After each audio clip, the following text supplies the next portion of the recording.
From Adam to Abraham, you've got 2,000 years.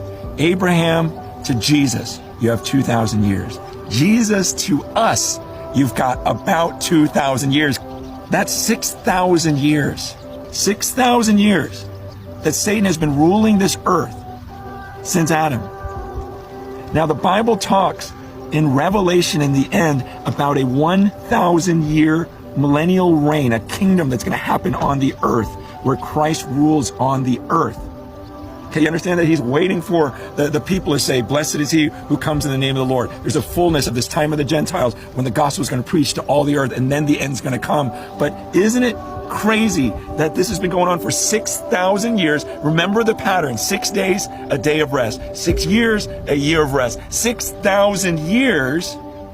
Isn't it perfectly the time set up for the 1,000-year rest where Christ reigns